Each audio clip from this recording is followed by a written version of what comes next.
Hi, thank you for coming this evening to the League of Women Voters Pro-Con discussion. We're glad you could come. I want to thank Michael Lusk and the League for putting on the program for the Cupertino Library. And without any further ado, here's Michael.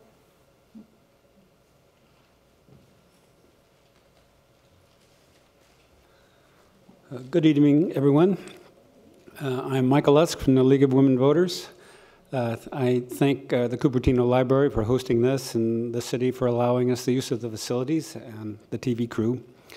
I got to precede my pro-con talk with a little spiel. The League of Women Voters is a nonpartisan organization. We have two branches, an advocacy branch and a voter education branch. Neither branch ever takes positions on candidates or parties. The advocacy branch will sometimes take positions on ballot measures or general issues. I'm from the voter education branch, and we never take positions on anything. Okay, so let's launch into it. I should say that I follow a set pattern for each of the measures. I'll explain something about the content, maybe something about the background. I'll give you the fiscal effects on government.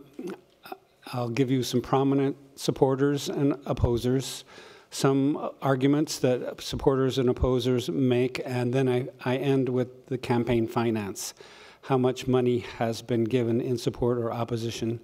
And to explain that beforehand, committees, all money going to support or oppose a measure must go through a committee. And so that's how it's kept transparent. That's how donations are kept transparent. So sometimes they say there is no committee, as a blah, blah, blah date, there is no committee registered in opposition. That means that there has been no money donated in opposition. Okay.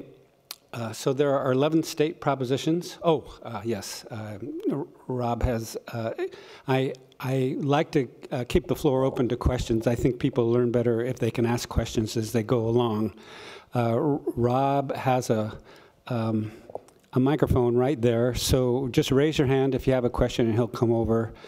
And we'll see how that works out. Marianne also, the lady in the red jacket back there by the camera, has a microphone also. Okay, so there are 11 state propositions on the ballot this November. 3 were placed by the legislature, and 8 of them were placed by citizens. By citizens, we mean anybody who's not the legislature. Could be an individual, could be an organization. The first 4 propositions are all bond measures. Before getting into the individual bond measures, I find it saves time to go through a quick Government Bonds 101. Government bonds fall into 2 categories, general obligation bonds and revenue bonds. General obligation bonds are paid back out of general fund tax revenue, that's sales tax and income tax, and is counted as a part of state debt. General obligation bond debt is considered part of overall state debt. And general obligation bond measures must be approved by the voters. Revenue bonds are serviced by a dedicated revenue stream, and the debt is not counted as part of overall state debt. Revenue bonds do not normally require voter approval. There is an exception this November, which I'll get into. The classic example of a revenue bond issue is one used to finance the construction of a toll bridge. The bonds are paid off from the toll revenue. Bond debt is incurred when the bonds are sold, not when they're authorized, and bonds can sit around for years after being authorized, unsold. Bond financing is contrasted with pay-as-you-go financing. Pay-as-you-go just means you accumulate enough money until you have enough of it to pay for something outright. And the advantage is you don't have to pay the interest costs. The disadvantage is it takes time to accumulate the money, and in the meantime, that money is sitting around doing nothing. And finally, bonds cost, as a rough rule of thumb, they cost twice as much to pay off as they raise. So a $4 billion bond measure will take $8 million to pay off. Okay, so with that background, let's launch into the individual bond measures. The first one is called the Veterans and Affordable Housing Bond Initiative. This one was placed on the ballot by the legislature. It authorizes the state to issue $4 billion of general obligation bonds. The proceeds would go to finance a variety of housing-related loans, grants, and projects for veterans, farm workers, and low and moderate income home buyers. It goes to several different programs, but in total, Prop 1 bond funds are expected to provide annual subsidies for up to 30,000 households in multifamily housing, that means apartment buildings, and 7,500 farm worker households, down payment assistance to about 15,000 home buyers, and home loans to about 3,000 veterans. So $1 billion of that total $4 billion will be repaid by veterans' mortgage payments. So you can think of this as sort of a hybrid general obligation revenue bond measure. The remaining $3 billion will be serviced by general fund tax revenues. There will be a cost to California of about $170 million annually for the next 35 years for a total cost of about $6 billion. So the background is the woeful story we all know that housing around here costs a lot. Houses in California cost about 2.5 times the national average and is a lot higher than that in the coastal areas. Rents are 1.5 times the national average and again, much higher in the coastal cities. There are over 500,000 homeless in California. So this measure was put on the ballot by a legislative bill authored by our own Senator Jim Bell. It's also supported by the Building and Construction Trades Council of California. They're pretty reliably in favor of any housing measure. The League of California Cities, the California Veterans Assistance Foundation. And they say 1 in 3 Californians can't afford their housing costs. California has 24% of the US homeless veteran population, and that's the largest share of any state. They say California has 9 of the nation's 10 most expensive major metropolitan areas. Who's against it? Howard Jarvis, Taxpayers Association, the California Republican Party. They say this bond will result in a temporary one-time boost in housing construction that will help a very limited number of people. It will do nothing to combat California's long-term housing shortage. For that minimal benefit, taxpayers will be saddled with billions more in debt. So as of the 15th, a total of $3.4 million had been raised in support. And you can see Mark Zuckerberg and his wife started an advocacy group. They donated the largest amount. We see a construction labor group. We see a couple of Essex Property Trust. They hold a portfolio of residential property. California Association of Realtors and KP Financial, SVCS, OPS, and I don't know who they are. And there are no committees registered in opposition. Okay. Yes, sir. Yes, sir. There's a...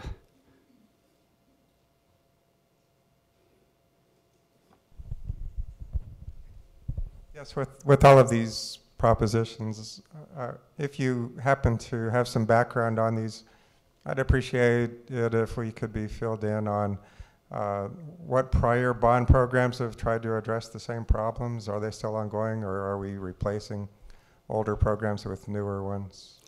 I don't think there are any current bond measures dealing with, there are bond measures dealing with housing for veterans, but I don't think there are any for low-income housing at present. Okay, so the Prop 2 is housing for the mentally ill, homeless bond measure.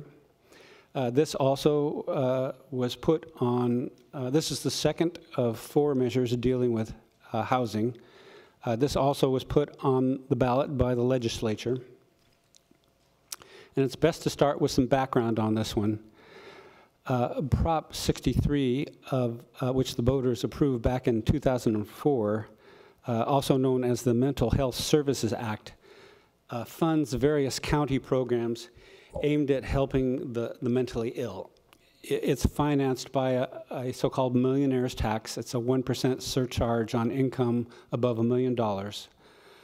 Since Prop 63 was passed, many in the mental health field have come to believe that such programs are more effective and less costly if the mentally ill could be put in stable housing. So accordingly, the legislature enacted a program called the No Place Like Home program in 2016. And No Place Like Home is aimed at creating housing for this population. It has not yet gone into effect because of court challenges. So if it were in effect, No Place Like Home would authorize the state to issue $2 billion of revenue bonds, which would go to fund an estimated 20,000 supportive housing units. This is, the idea is to put the mentally ill into sort of group housing or housing together where workers can live with them and keep track of them. To service the bonds, No Place Like Home would repurpose some of the Prop 63/millionaire's tax revenue previously used to fund ongoing county programs. And here I can say as an aside that there has been, the counties have actually had problems spending Prop 63 money. I don't know exactly why. There's some outrage on some quarters, but the money has just accumulated in the counties. There's billions of worth accumulated. And I don't know whether it's because the counties can't get their act together or the Prop 63 was too ill-defined or what the problem is. So if No Place Like Home were in effect, there would be a cost of California of up to $140 million annually for 40 years, and the total cost would be about $5 billion. So No Place Like Home never went into effect because of pending litigation on 2 points. A, whether using Prop 63 money for housing fits what the voters intended or wanted when they voted for Prop 63, and B, whether Prop 63/millionaire's tax money can be used to back bonds without voter approval. So Prop 3 was put on the ballot by the legislature in order to remove those legal doubts.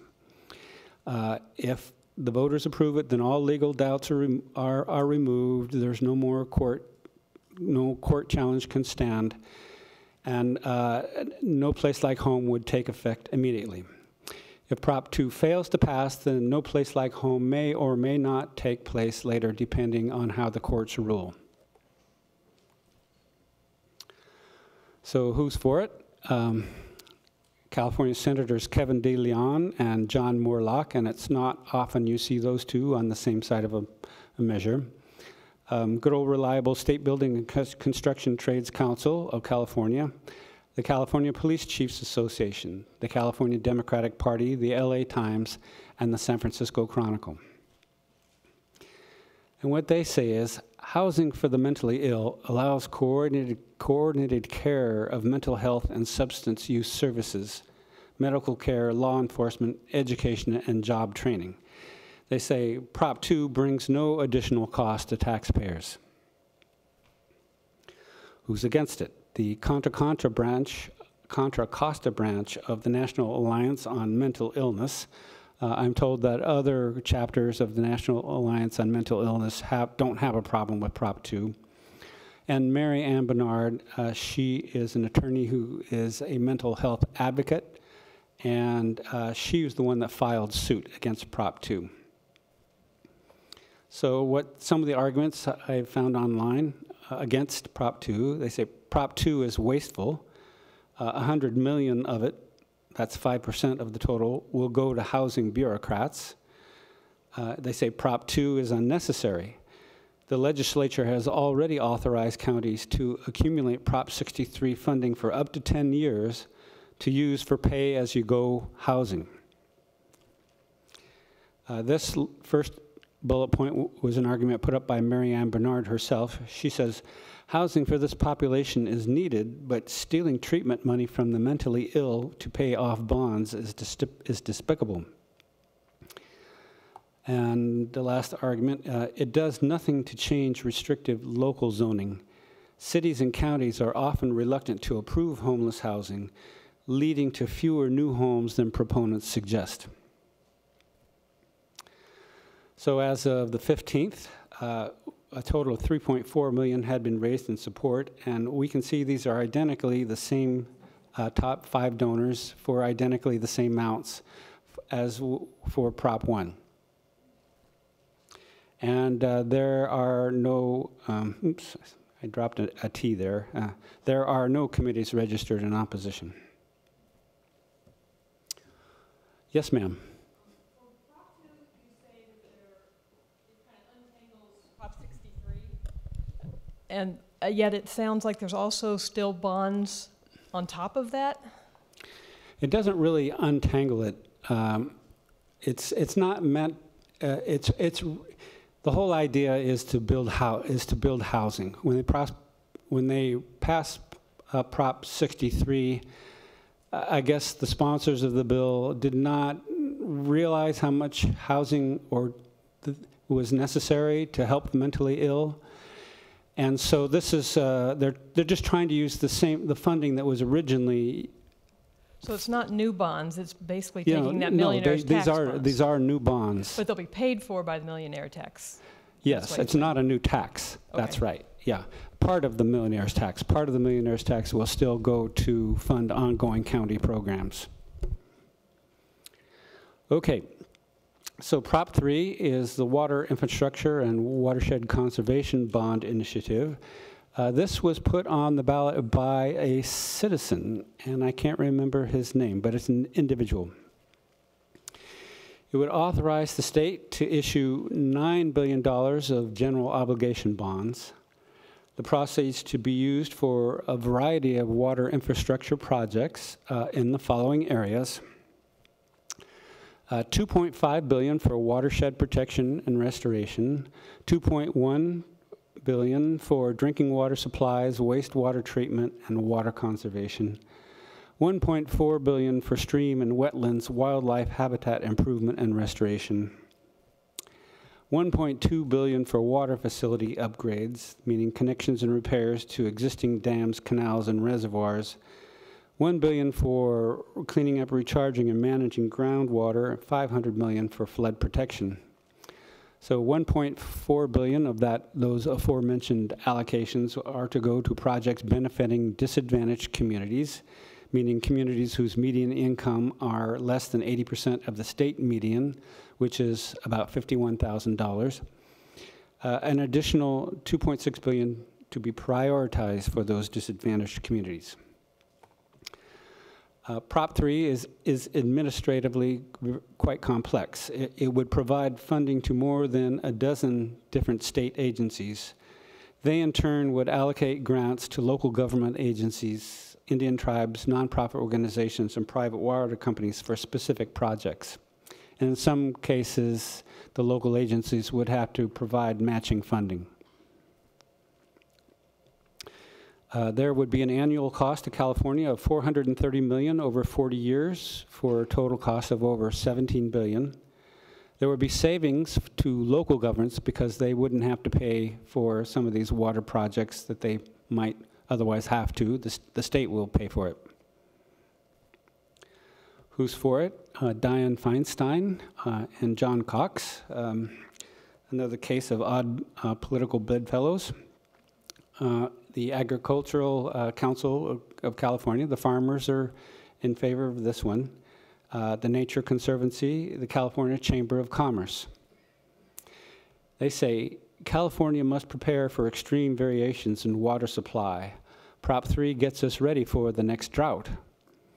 They say Prop 3 has money to fix the Oroville and other dams to keep people safe and hold more water. Prop 3 protects disadvantaged communities by providing funding for clean, safe drinking water. Who's against it? Central Solano Citizen Taxpayer Group, the LA Times, the Chronicle, the League of Women Voters of California, the Sierra Club of California. They say the single biggest allocation of money would repair aqueducts that deliver water to farms on the eastern side of the San Joaquin Valley. These aqueducts should be fixed by their owners, operators, and beneficiaries, not by California taxpayers. They say Prop 3 pours millions into parks, hiking trails, wildlife habitats, and other things that have nothing to do with solving California's water shortage. They say since 1996, there have been 8 bond measures for water issues, but for a total of more than $29 billion, but not one penny of that went to build a new dam. The last argument is because this measure was not placed by the legislature, remember it was placed by a citizen, it will not go through the annual legislative budgeting cycle to ensure that the funds are being spent effectively. State agencies will make their own decisions on spending with little review or oversight. As of the 15th, a total of $3 million have been raised in support, and we can see the top 5 donors. I love the name Ducks Unlimited. Looks like they're environmental organizations and farmer organizations. Can't always go by name. And there are no committees registered in opposition. Okay, the last of the bond measures, Prop 4, the Children's Hospital Bond Measure was placed on the ballot by an association of children's hospitals. It would authorize the state to issue $1.4 billion of general obligation bonds. The proceeds would be used to award grants to children's hospitals and hospitals with children's clinics, which provide pediatric services to children eligible for the California Children's Services Program. I'll call that CCS from now on. CCS is intended to provide medical services for children whose families are unable to pay for them. CCS children have conditions such as cystic fibrosis, hemophilia, cerebral palsy, cancer, traumatic injuries, heart disease, and infectious diseases, producing major long-term problems. Funding for CCS comes from the State General Fund and is administered by Medi-Cal. But Medi-Cal CCS payments do not cover the full cost of CCS care. So the money, how will the money be spent? The funds will be used for capital projects, for construction, expansion, renovation, and equipping the pediatric programs of eligible hospitals. The California Health Facilities Financing Authority would award grants. $1 billion will go to 8 private nonprofit children's hospitals, $270 million to 5 UC children's hospitals, $150 million to other public and private hospitals providing CCS services. There would be a cost to California of about $80 million annually over 35 years for a total cost of $3 billion. Who's for it? You probably aren't too surprised to see the California Children's Hospital Association, the California Medical Association, California Teachers Association, the Democratic Party, the Mercury News. They say California Children's Hospitals provide specialized care for over 2 million sick children each year, regardless of the family's ability to pay.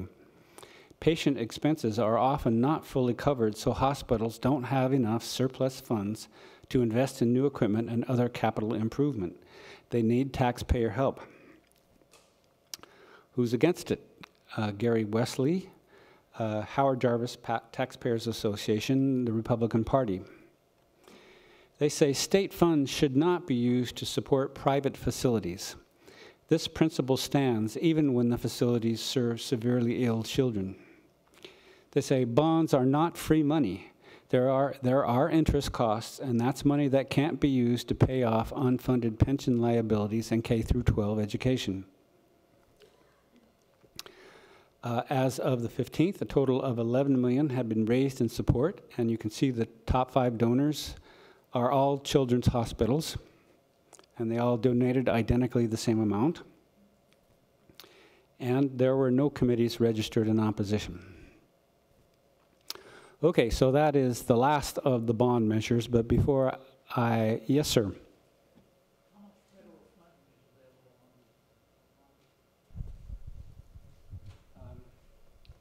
He asked how much federal funding is available on these bond measures, and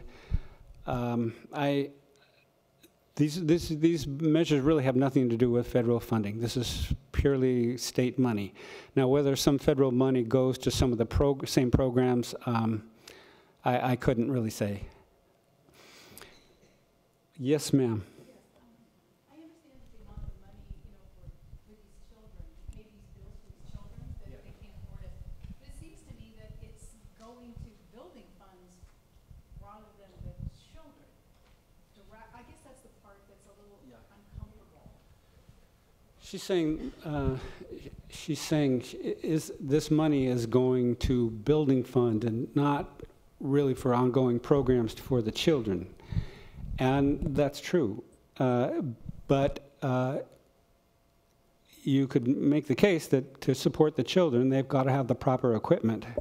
And they need, they say they need a dollop of money to upgrade their facilities in order to best serve the children. Yes, ma'am. Can you just put up the slides that show what proportions of money going to each group of hospitals was, please? Sure, she wants me to put up the slide.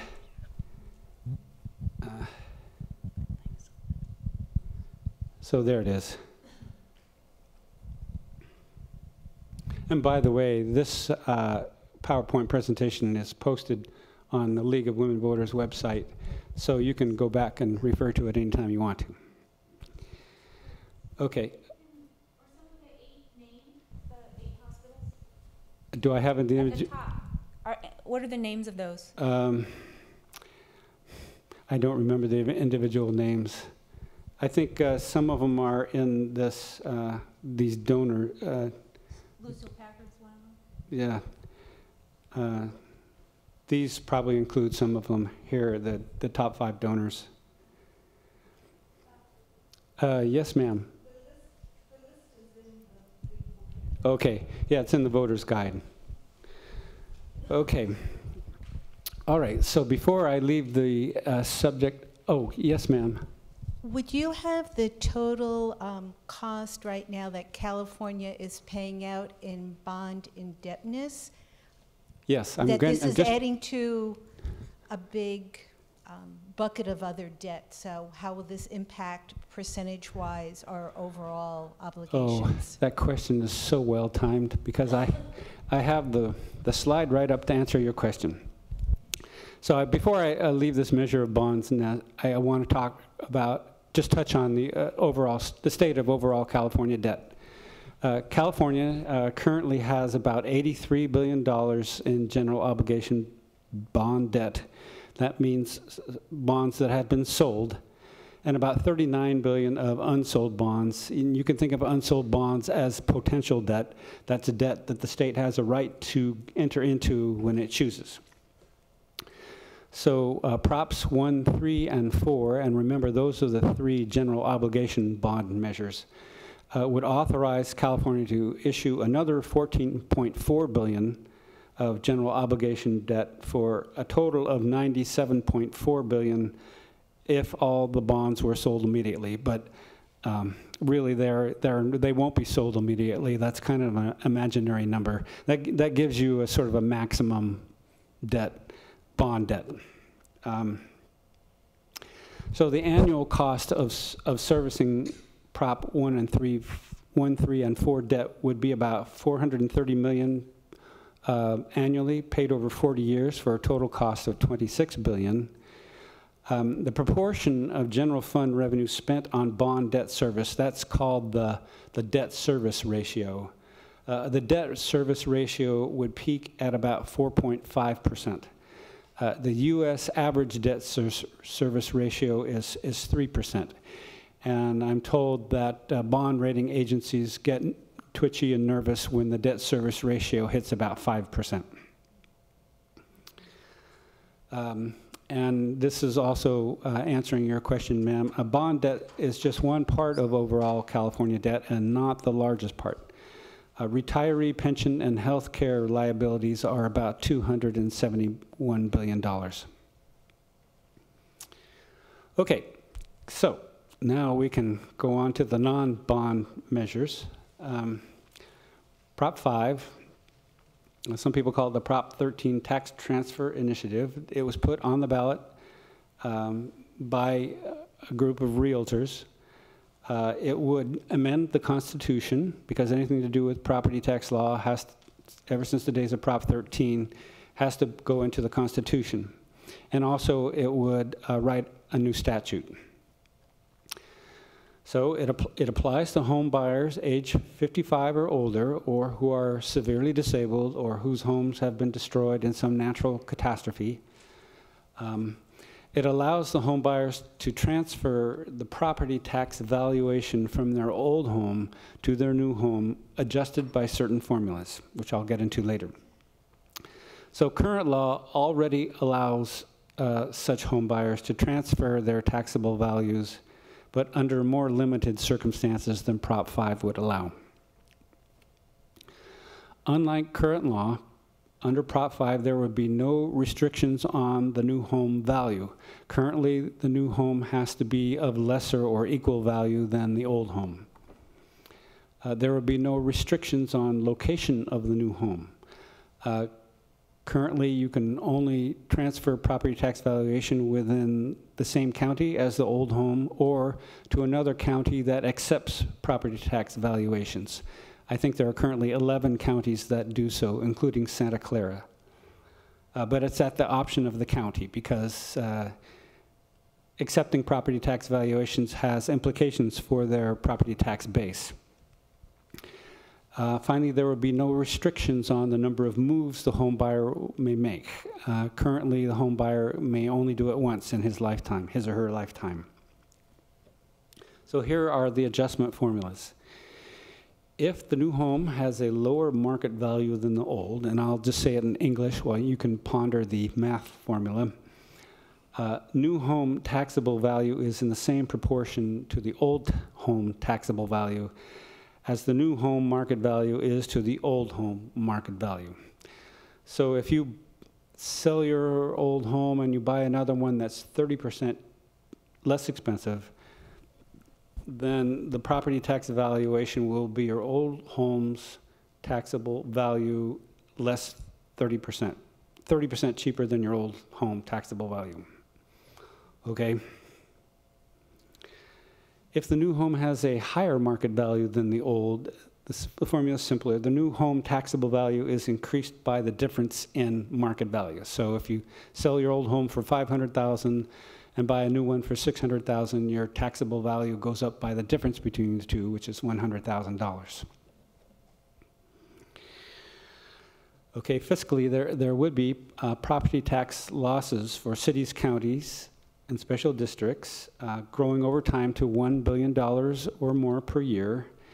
And because the state is responsible for financing schools, anytime there's a shortfall in local property tax revenue used to finance schools, the state would have to step in and make up for that.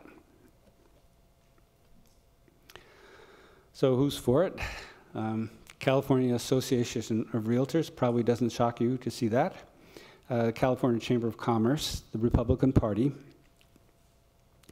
And they say Prop 5 will create incentives for more empty nesters to downsize homes, putting more single-family homes on the market. They say it will help older fixed income and low-income people find new housing. Who's against it? The California Teachers Association, the California State Association of Counties, the LA Times, the Chronicle, Representative David Chu. They say it will cut an estimated $1 billion a year in local revenue, which helps to pay for public schools, fire, police, health care, and other services. The second argument was put up by the California Association of Counties. They say Prop 5 removes an essential element of local control by allowing eligible homeowners to take their property tax bills with them anywhere in the state, regardless of local decisions.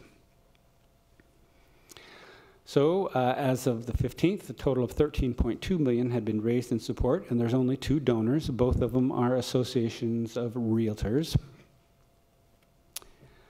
A total of $1.8 million had been raised in opposition, and the top 5 donors are, well, most of them are unions of public employees, are also Service Employees International Union, and the County Supervisors Association. Okay, yes, ma'am.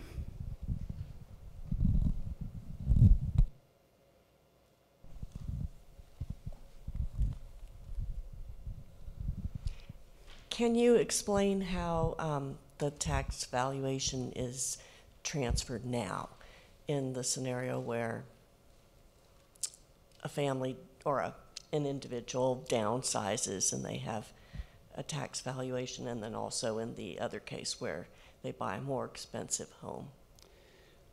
Right now, if you cannot transfer your property tax valuation if you buy a more expensive house. Okay, and remember, we're talking about you're over 55 or you're severely disabled to take advantage of this.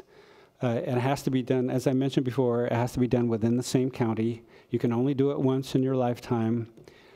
Well, the same county or another county that accepts property tax transfers. Does that answer your question?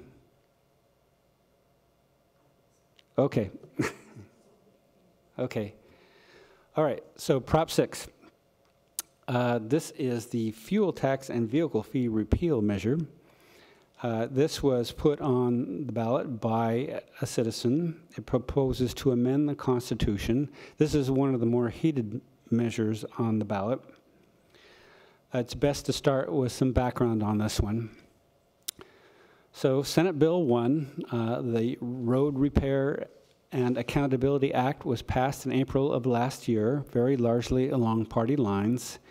It raises an estimated $5.1 billion a year by taxes on fuel and vehicle fees, and it allows adjustments to those for inflation. You might have noticed the sales tax on gasoline going up last November. That was Senate Bill 1 kicking in. So Senate Bill 1 revenues finance transportation, infrastructure, repair, and improvement. About 2/3 of revenues go to highway and road repair and improvement. That project on Matilda, maybe you've seen it, between 101 and 237, that is financed with partially by Senate Bill 1 money, $17 million of Senate Bill 1 revenue.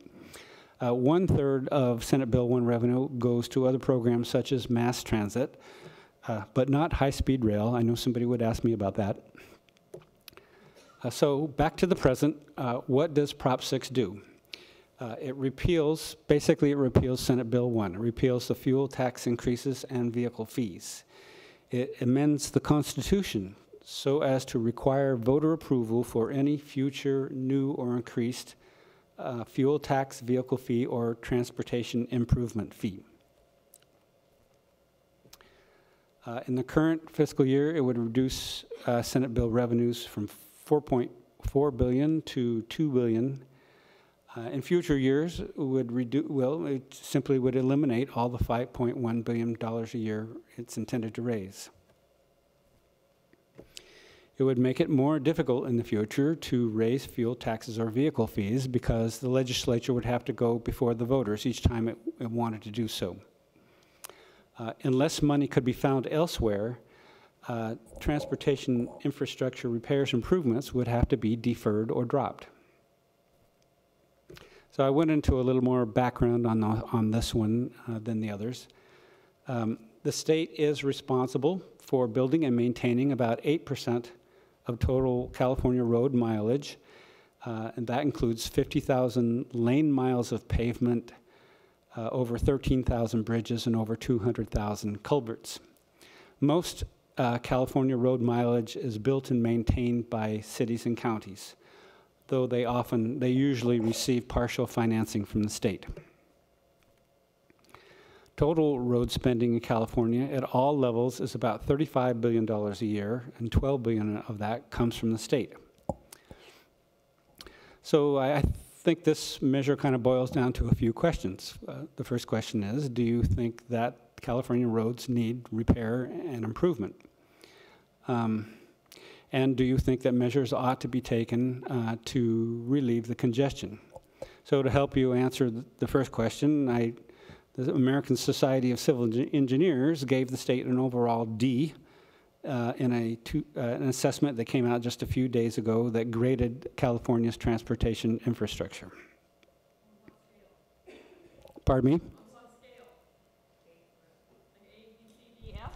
Yes. Okay. I thought everybody knew A, B, C, D. Okay. Yeah. So if you answer yes to those questions, then the next question is, where will the money come from to do those things? So Prop 6 supporters claim that there is enough waste in the system to make up for the loss of Senate Bill 1 revenues if the waste were eliminated. They believe that California spends more than other states to build and maintain its road infrastructure. They often refer to a study by the Reason Foundation, which is a libertarian think tank that undertook a big, exhaustive study comparing road costs between states. According to that study, the cost in building and maintaining California state roads is 2.5 times the national average, which is the 8th most expensive in the United States. Caltrans disputes the Reason Foundation study. They say Reason is using simple lengths of road to compare. They say California roads have more lanes than the U.S. average, 3.5, and the U.S. average is 2.4, and so a given length is more expensive to maintain. Question. Caltrans also points out that greater than 40% of U.S. freight moves through California. Los Angeles, Long Beach, and Oakland are 3 of the United States' top 5 busiest ports. And the wear and tear of all that truck traffic adds to the state's maintenance tab. Other studies that I've seen online indicate that California's cost per lane mile is about average if all factors are taken into account. But there are many uncertainties. It's not, turns out the question is simple, does it cost more to build this lane mile of road than another lane mile road? And it's really quite a complicated issue because there's lots of factors that go into making a road into the cost of a road. The terrain, it costs more to build in mountains than in flat roads. It costs the number of bridges, the number of culverts, the usage of the road, and above all, the degree of urbanization. It costs much more to build a road in an urban area than a rural area. I think an average of 20 times more. So, and California is the most heavily urbanized state in the union.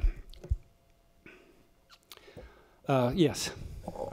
Sorry, you've got me a little confused. So SB1 was sold as kind of the pothole tax, and there are potholes everywhere. But so these bullet points seem to indicate that SB1 goes towards maintenance of state roads.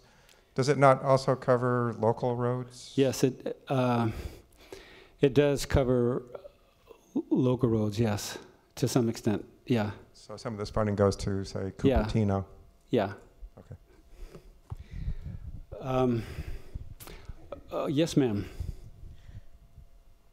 The SB1 money that would be eliminated by this proposition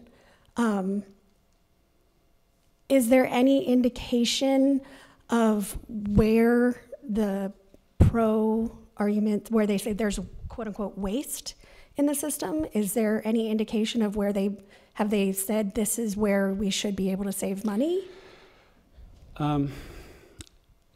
They have not been too precise, but they feel that there's a lot of waste at Caltrans. And there are a number of proposals to improve Caltrans out there. So they think they think it's. Okay. And this proposition, if it passes, wouldn't prevent other vehicle or registration or gasoline taxes from being implemented at all. It just means that anytime the state wants to do one of those, they have to make it go to a vote. Correct. Okay, thank you. You're welcome. Okay. Just simple majority of the voters, yes. So who's for it? The Republican Party, John Cox, the candidate for governor, Paul Ryan, Speaker of the U.S. House of Representatives, Kevin McCarthy, U.S. House Majority Leader. And this brings to light that there are national political repercussions to this one. The Republican Party has been very open in saying that they hope this issue will fire their base up and get them to the polls, because they really would dearly love to hold on to their seats in the U.S. their California seats in the U.S. House of Representatives. Okay, so what proponents say, they say the Senate Bill 1 gas tax hike will cost California families $700 a year on average. They say the tax was never voted on by the people and was approved despite a record budget surplus. They say Senate Bill 1 raised taxes without reforming the well-documented waste and inefficiency at Caltrans. Who's against it? Governor Brown, Chamber of Commerce, Democratic Party, the Chronicle, the LA Times, the California Highway Patrolmen's Association. They say if Senate Bill 1 is repealed, where will the money come from to repair and improve our transportation infrastructure? They say, since fuel taxes were last raised in 1994, inflation has reduced their value by almost half. Senate Bill 1 simply restores their 1994 value. They say this dangerous measure pushed by the Washington GOP jeopardizes the safety of Californians. Local communities won't be able to fix their crumbling roads and bridges. So as of the 15th, a total of $4.4 million had been raised in support. And the top five donors are the Republican Party, Kevin McCarthy for Congress campaign, John Cox for Governor campaign, Howard Jarvis, Taxpayers Association, and Making Investments Majority Insured PAC. I don't know who that last one is. As of the 15th, a total of $31.5 million had been raised in opposition. And the top five donors, as you can see, are all construction labor organizations.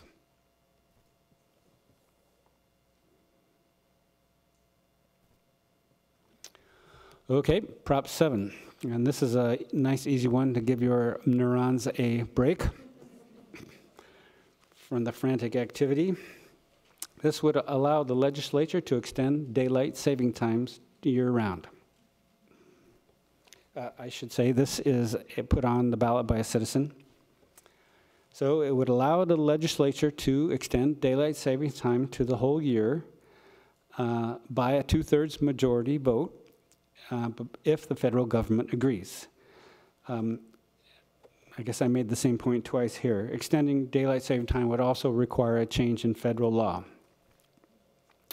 So who's for it? The Democratic Party, California Representatives Kansen Chu and Lorenza Gonzalez, and C.N. Roy, who is a cardiologist. They say studies have found that the risk of heart attacks increases by 10% in the 2 days following a time change, and the risk of stroke increases 8%. For cancer patients, the risk of stroke increases 25%. For people over age 65, it goes up 20%. And I just turned 65, so I'm really dreading the next time change. Okay. Says the time change costs California $434 million annually in fuel and electricity costs. Who's against it? California Senators Hannah Beth Jackson and Jim Nielsen, Representative Philip Chen, the Chronicle. They say Prop 7 would fix something that is not broken. It would create too much confusion to change daylight savings time again. They said if California went to permanent daylight savings time, summer evenings would be light longer, but winter mornings would have an extra hour of darkness. Children would be going to school in the dark. And as of 15th, there were no committees registered in support or opposition.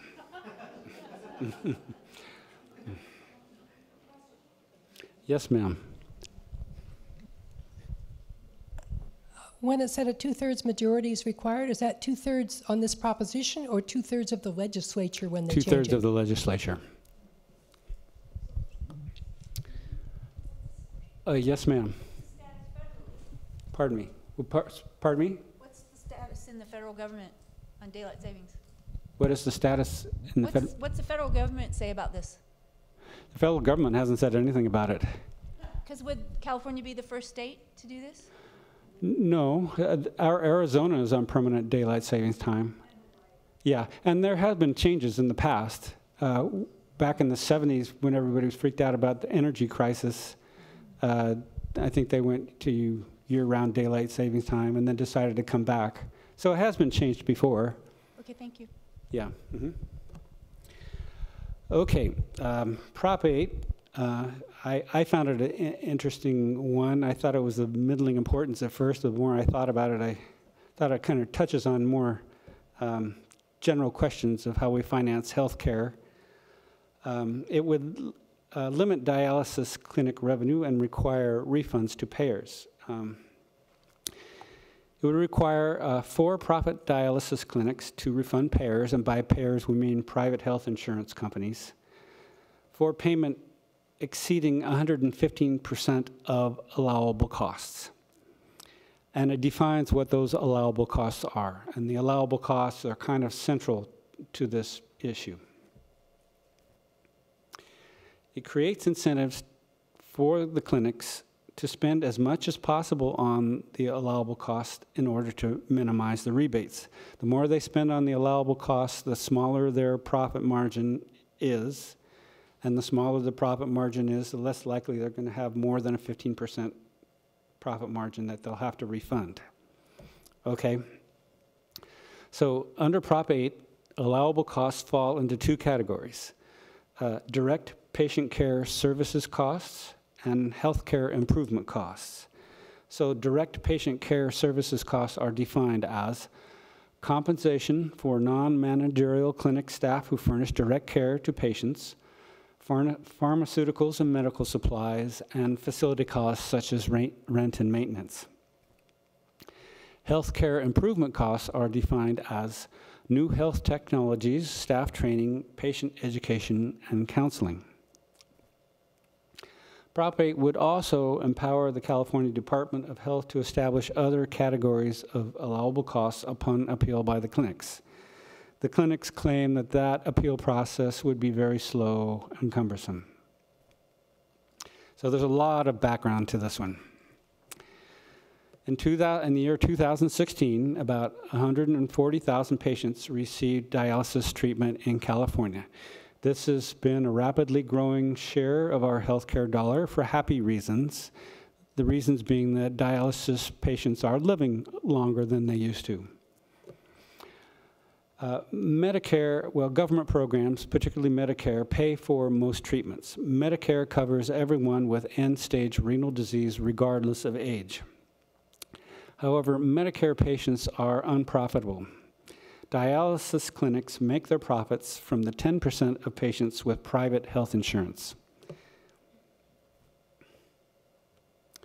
About 72% of California, and the same is true nationwide actually, of dialysis clinics are owned by two companies, DaVita Kidney Care and Fresenius Medical Care, DaVita Kidney Care, and Fresenius Medical Care. They're very profitable companies. DaVita and Fresenius have reported profit margins in the 18-19% range. Since 2013, DaVita has paid nearly $1 billion to settle whistleblower suits, including $495 million for overbilling Medicare and Medicaid. Fresenius and DaVita have been sued by the Department of Health and Human Services, by insurance companies, and by investors for deceptively steering Medicare-eligible patients to private insurance. They set up something called the Kidney Care Foundation, and they would refer a Medicare-eligible patient to the Kidney Care Foundation.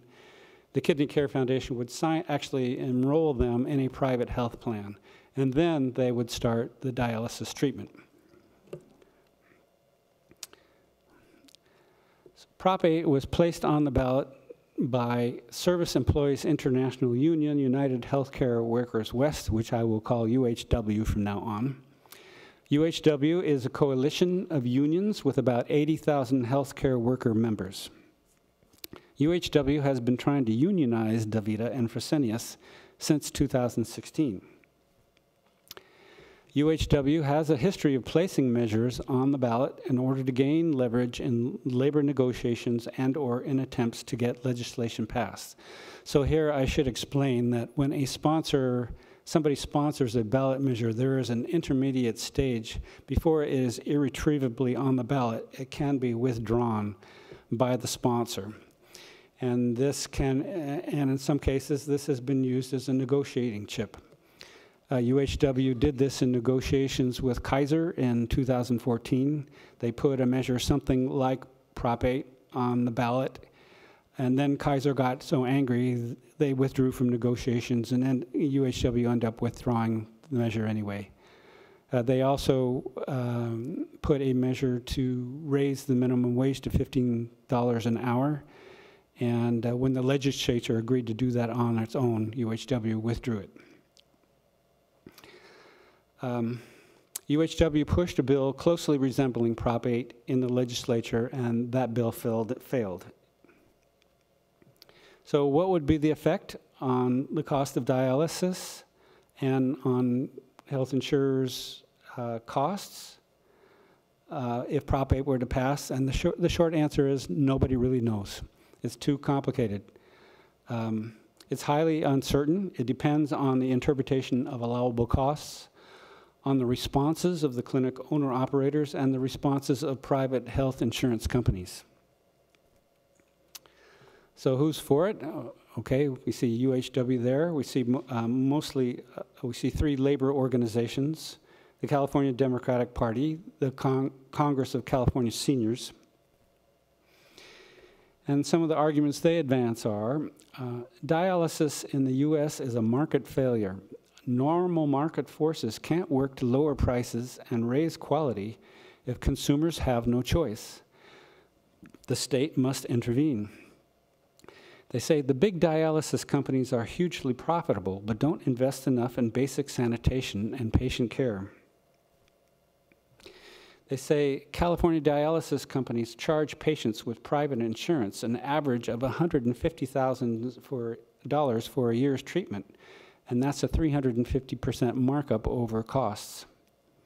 Insurance companies are forced to pass the costs on to all policyholders, driving up health care premiums for all Californians. Who's against it? The California Chamber of Commerce, the California Medical Association, American Nurses Association, Mercury News, LA Times, San Francisco Chronicle, the Republican Party. They say, this first one is an argument made by the dialysis clinics themselves. Prop 8 allowable costs do not include the following necessary costs: administration, medical directors, clinic coordinators, professional services, insurance advisors, regulatory compliance, and facility security. And that these positions, most of them, are mandated by federal law. They have no choice but to hire these people. They say under Prop 8's limited definition of allowable costs, clinics could only recover 69% of their operating costs, forcing closures or major cutbacks. They say Prop 8 was put on the ballot as an attempt by UHW to pressure dialysis companies to unionize. It is punitive, not constructive, and is an abuse of the initiative system.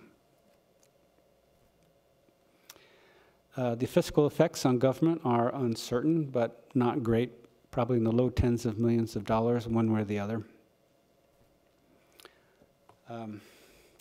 As of the 15th, a total of $18.4 million had been raised in support.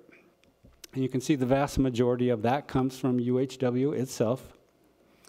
Another $1 million put in by Council of Service Employees, the Democratic Party, and the International Brotherhood of Workers round out the list of the top four.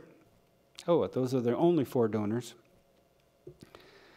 As of the 15th, a total of $78 million had been raised in opposition. That's the most for any measure in support or opposition. And you will not be shocked, probably, to see that all of these donors are dialysis companies, with DaVita and Fresenius at the top of the list. Okay, on to the next one. This is the, yes, ma'am.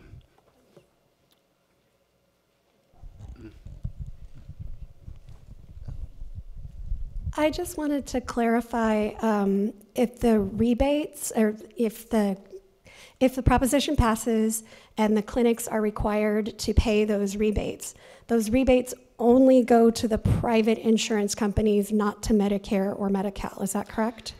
That's correct. Thank you. Yes. They're the only ones that are going to have a profit margin over 15%, for one thing. But yes, the measure does specifically exclude Medicare. Yep. Okay, any more questions on that one? Okay. So Prop 10 is, you might have heard of this one. This is the local rent control initiative. This was put on the ballot by a citizen. And this was another one. It's better to start with a little background. Currently, local rent control is limited by the Costa-Hawkins Rental Housing Act of 1994. Costa-Hawkins prohibits rent control of all rental housing except apartment buildings first occupied before February of 1995. That's a simplification, but basically it's true. It's a good rule of thumb. And also mobile home rental spaces. In all cases, Costa-Hawkins prohibits what's known as vacancy controls, meaning that landlords can raise rents to market levels when a tenant moves out. So what does Prop 10 do? It repeals Costa-Hawkins, which would allow local governments to regulate how much landlords can charge tenants as long as landlords receive, quote, just and reasonable returns, unquote.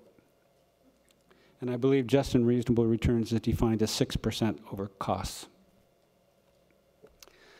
So, likely effects, if Prop 10 passes and the legislature doesn't pass a new law regulating rent control, and some cities do implement rent control, the LAO, that's the Legislative Analyst's Office, that's the branch of government that advises the legislature on financial matters. The LAO thinks the likely effects would be, and they can't be more exact or precise than this, the obvious, some renters would spend less on rent, some landlords would get less rental income, some renters would move less often, some rental properties would be converted to owner-occupied housing, the market value of rental housing would decline, and it would be less attractive financially for developers to build new rental housing. So who's for it? The Democratic Party, Eric Garcetti, LA Times, California Nurses Association, Teachers Association, San Francisco Board of Supervisors, the East Palo Alto City Council. They say, Costa-Hawkins has undermined our ability to protect our most vulnerable residents from being displaced due to skyrocketing rent. Those who live closest knows what's best. Local governments should have control over their own city. They say 54% of California renters spend more than 30% of their income on rent. Many are forced into homelessness. Many of the people who should be the foundation of our local communities, such as teachers, nurses, and firefighters, are forced to live far away from the communities they serve.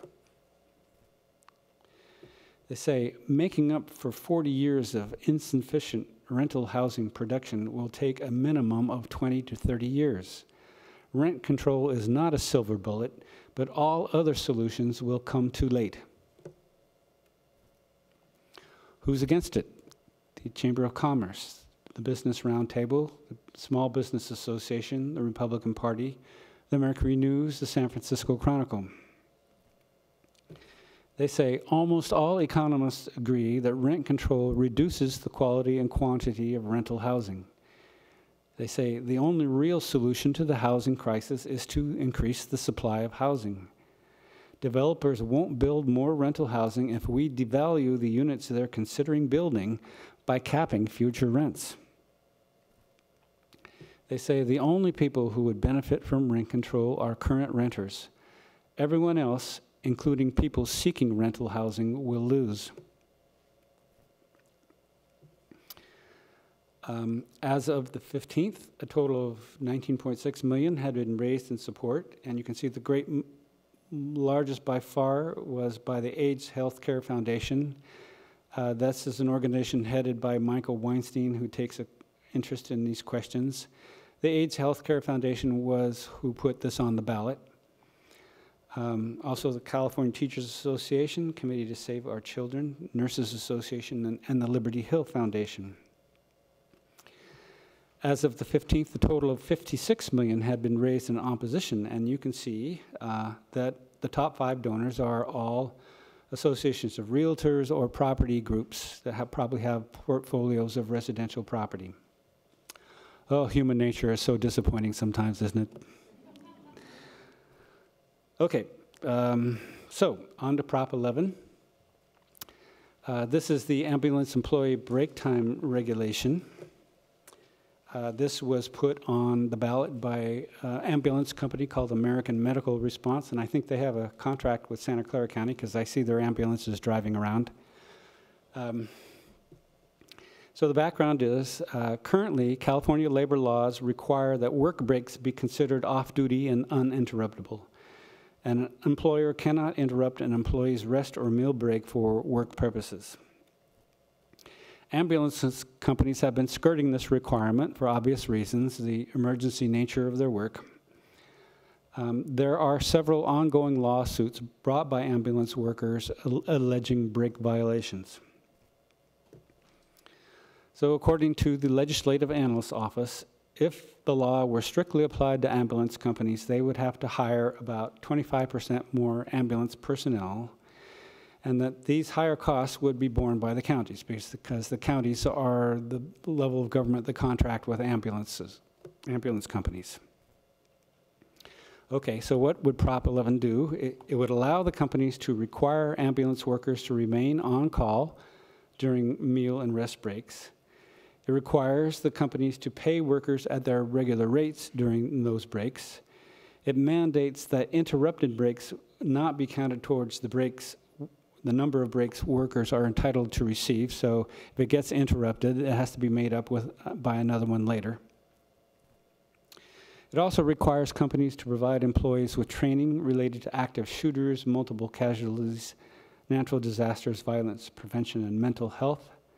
It requires the companies to provide workers up to 10 paid mental health services per year. And companies who offer health insurance would be required to offer plans that include long-term mental services. I guess the ambulances workers are exposed to some pretty ugly stuff sometimes. So who's for it? California Republican Party, the Mercury News. They say Prop 11 establishes into law the long-standing practice of paying EMTs and paramedics to remain reachable during their work breaks in case of an emergency, just like firefighters and police officers. They say Prop 11 is needed because a recent California court ruling could require EMTs and paramedics to be unreachable while on break. They say ambulance personnel have a stressful job. Prop 11 requires employers to provide mandatory mental health coverage as well as yearly mental health and wellness training. Who's against it? The California Democratic Party, California Teachers Association. But they have not published any arguments that I was able to find online. So, as of the 15th, a total of $22 million had been raised in support, and the sole donor is the sponsor of this measure, American Medical Response. And there are no committees registered in opposition. Yes, ma'am. Wait for that. Wait for the microphone. Do you know what the current state of affairs is? If someone's on break and then they get called and they have to go, do they get another break later? Or is that only if this bill passes, do they get another break later? Currently, labor law forbids your break to be a break to be interrupted. So the ambulance just doesn't go out at all. Let's say if there's only one driver and he or she's on break. Well, because I thought there was a suit out because that wasn't happening that way. Pardon me? There's lawsuits pending because people are going. They are being interrupted, yes. The current state is, yes, they are being interrupted. And they get no recompense for that currently? I think that probably varies by the ambulance company. Okay, we're in the home stretch. The last one is also a nice, easy one, so your neurons can start to slow down. The Farm Animal Confinement Initiative. This was placed on the ballot by citizens. It would ban the sale of meat and eggs from certain animals if they are confined in areas smaller than a specified number of square feet. It applies to calves raised for veal, breeding pigs, and egg-laying hens. Veal calves would be required to have at least 43 square feet usable floor space per animal, breeding pigs 24 square feet, and egg-laying hens 1 square foot. It gives the farmers until 2021 to adopt new procedures. Violations would be misdemeanor crimes, punishable by fines of up to $1,000. It creates a good faith defense for sellers relying upon written certification by suppliers. It assigns responsibility for implementation and enforcement to the Department of Food and Agriculture and the Department of Public Health. So who's for it? The Humane Society of America, the ASPCA, California Democratic Party, the Mercury News. They say locking farm animals in tight cages for the duration of their lives is cruel. All animals deserve humane treatment. They say scientific studies repeatedly find that packing animals in tiny, filthy cages increases the risk of food poisoning. Who's against it? The California Republican Party, the Chronicle, a couple of farmers groups, and an organization called Californians Against Cruelty, Cages, and Fraud. They say livestock production practices should be left to those who are most informed about animal care, that is farmers, and not animal rights activists. They say Prop 12 actually legalizes the cruel cages for hens that Californians overwhelmingly voted to prohibit 10 years ago. This refers to a measure that was passed about 10 years ago that dealt with these same animals. And the sponsors of this proposition felt that the terms of that previous proposition were too imprecise. I think it took the form of, for example, a veal calf must have enough room to get up and turn around. And some farmers were getting around that by herding them, a lot of them, into one enclosure, and then they would temporarily herd all but one to one end of the enclosure, and then the one calf would have enough room to turn around, and then so this was explained to me by someone who was quite passionate about this issue. So they felt like this had to be put in black and white. It had to be put in with specific numbers. And also they wanted it to be enforced by a state agency, not local police agencies, as it was before. Okay, so as of the 15th, a total of $4.7 million have been raised in support, and we see the Humane Society, the ASPCA, a few individuals, I guess, in sympathy with this. As of the 15th, a total of $550,000 have been raised in opposition. The sole donor is the Humane Farming Action Fund. And so that ends my presentation on the individual propositions. Yes?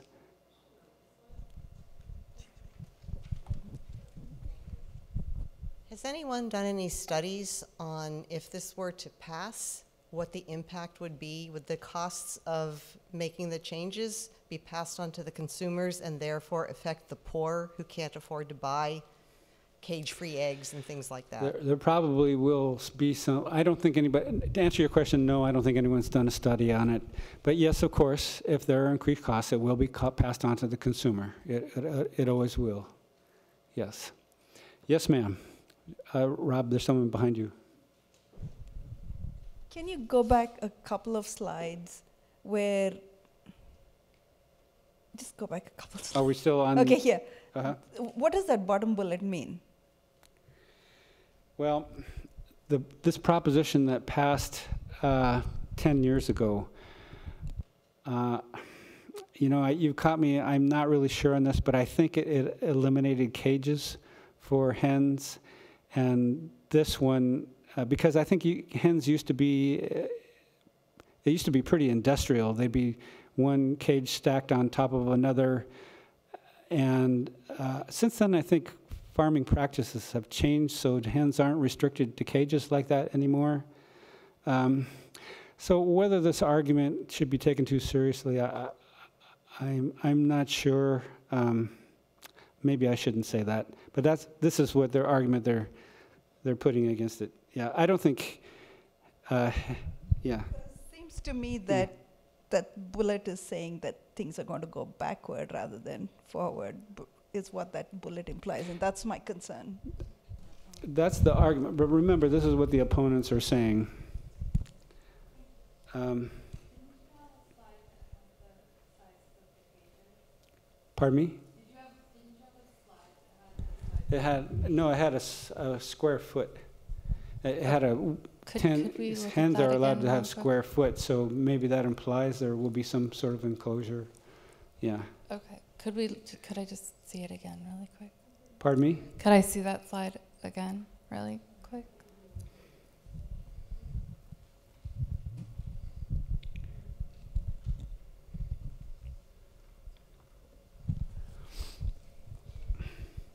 Yes, ma'am. Will this undo the prop from 10 years ago then? Pardon me? Will this undo that prop from 10 years ago where we eliminated the cages? Like, will it override that? It overrides it, yes. Yes, so there's another one over here, Marianne.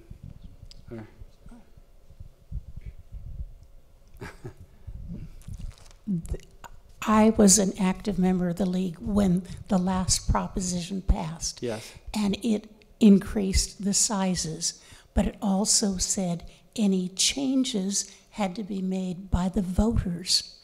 This changes it so that any changes can now be made by the legislature, and we're out of the picture, and the farmers think they can influence the legislature by money rather than the voters. Okay, thank you. I wasn't aware of that. Okay. Gosh, there's a lot of questions on this one measure. Okay. Actually, I waited because I have a general question. Okay. So, and I think this applies to just the bond measures. Yes. Can any of those funds, if we vote yes, can any of those funds be diverted? No, not for their original purpose. Because sometimes that happens, right? We vote in bonds and then they divert the funds to something else. There has been, are you talking about the transportation funds? As far as I know, it hasn't been done with bond funds. With the transportation, there was a lot of controversy because there was some money that was, let's see, how did that work? there was a bond. There were some bonds that were being used to finance transportation infrastructure, and then the state fell on hard times. They had to divert some money to pay off the transportation bonds. I better not. I don't think I have a clear enough memory of this. But in general, the question the answer to your question is no. It can't be diverted. Okay. So I just want to leave you with, before I end completely, some parting thoughts on citizen initiatives. We as voters have to remember that anybody with enough money can get something on the ballot. We have to remember that we voters can reasonably be asked to only do so much. After giving a good faith effort, and you still don't understand something, or you can't foresee the consequences, there's nothing wrong with leaving it to the legislature. There are pros, that's what we pay them to do. That brings up my third point. We do have a legislature. Could an issue be better dealt with them than by the voters? If a measure is such a great idea, why hasn't the legislature already done it? There may be very legitimate reasons, but it is a question that we should pose ourselves. Okay, so I'll leave it with that. I thank you very much for coming out, and I thank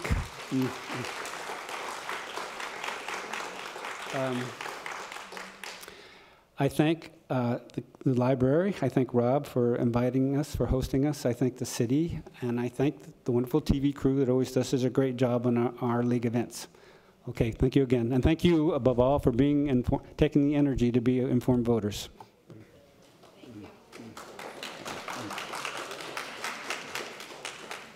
Thank you all for coming out tonight to this Cupertino Library program that was greatly put on by the League of Women Voters and Michael Lusk here.